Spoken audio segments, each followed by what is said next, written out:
দল করে, যখন যে দল উনি ওই দলের কর্মী।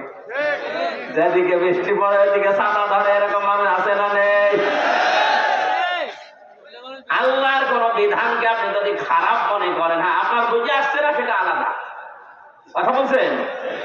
আল্লাহর বিধানকে খারাপ মনে করলে ঈমান নষ্ট হয়ে যায়, ভেঙে যায়, ব্যর্থ হয়ে যায়। 6 নম্বরে দিনের কোন বিধানকে নিয়ে কেউ যদি কটাক্ষ করে, উপহাস করে, মন চাঁদা দিতে না চায়, এটা আজ দিন দিন বাড়ছে। আল্লাহর বিভিন্ন বিধান নিয়ে মানে তো না, আর কটাক্ষ করে, আর উপহাস করে উড়িয়ে দেয়।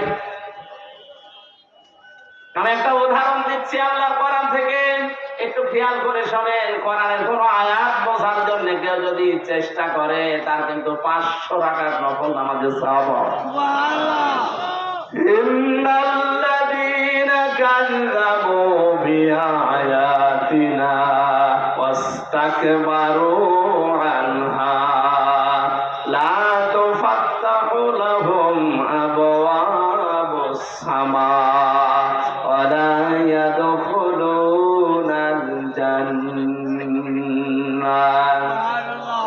আল্লাহ পাক বলেন, হে নবী, নিশ্চয় যারা আমি আল্লাহর আয়াতকে অবিশ্বাস করে, মিথ্যা মনে করে, আর যখন আমার আয়াত দিয়ে ওয়াজ করা হয়, তাফসীর করা হয়, ব্যাখ্যা করা হয়, সতর্ক করা হয়, ও মানুষ সতর্ক না হয়ে অহংকার করে আর উঠে চলে যায়। ওয়াস্তাকবারু আনহা, ইস্তিকবার করে, অহংকার করে, দাম্ভিকতা দেখিয়ে মুখ ফিরিয়ে চলে যায়। লা তুফাত্তাহু লাহুম, তুফাত্তাহু মুজারে, বর্তমান, ভবিষ্যৎ, প্রেজেন্ট, ফিউচার, তার জন্য খোলা হচ্ছে না, হবে না। আবওয়াবুস সামা, বাবের বহু বচন আবওয়াব, বাব মানে দরজা, আবওয়াব মানে দরজা সমূহ, সামা মানে আকাশ, আকাশের একটা দরজাও তার জন্য খোলা হচ্ছে না, হবেও না। এতটুকু আল্লাহ শেষ করেননি, পরবর্তী কথা আরো কঠিন। ওয়ালা ইয়াদখুলুনাল জান্নাহ, ওরা জান্নাতে যাচ্ছে না, যাবে না। আপনি হিসাব করছেন পেছনের হাত দিয়ে। আজ যারা আল্লাহর আয়াতকে অবিশ্বাস করেন, কটাক্ষ করেন, মিথ্যা মনে করেন, অহংকার করে মুখ ফিরিয়ে চলে যান, আপনার কিন্তু জীবনের বড় ক্ষতি দুইটা।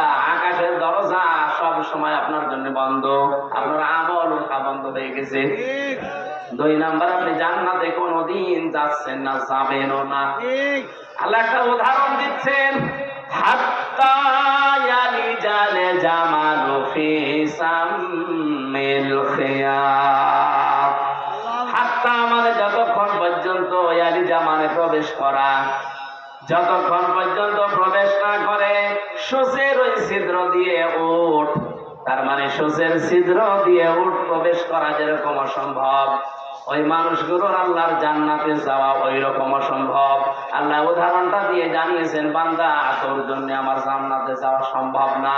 সুতরাং আল্লাহর আয়াত নিয়ে যারা কটূক্তি করছেন, তারা থামেন, আপনার জন্য জান্নাতে যাওয়া সূচের ছিদ্র দিয়ে উট যাওয়ার মতো কঠিন।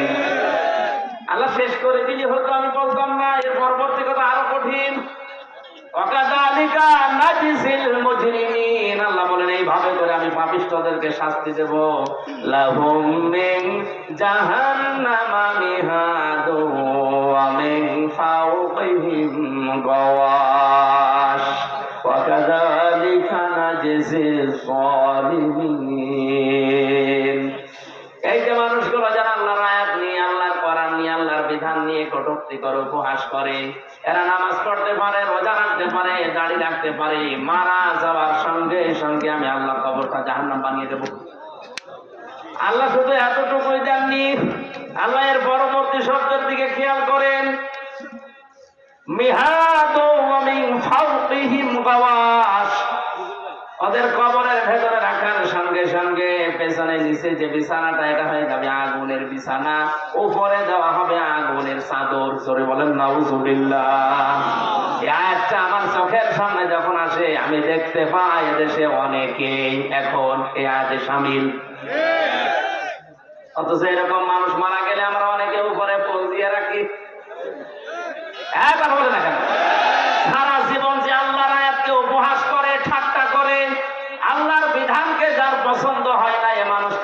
গেলে উপরে ফুল কেন, 2 তলা বিল্ডিং কেন, 15 তলা বিল্ডিং বানিয়েও কাজ নেই, কারণ আল্লাহ নিজে ওরে জাহান্নামের চাদরের বিছানা দেবে, জাহান্নামের চাদর দিয়ে ঢেকে দেবে। করে বলেন নাউজুবিল্লাহ। আমার ভাইরা, যেন ইমান যেন আপনার ভেঙে না যায়, সতর্ক থাকবেন।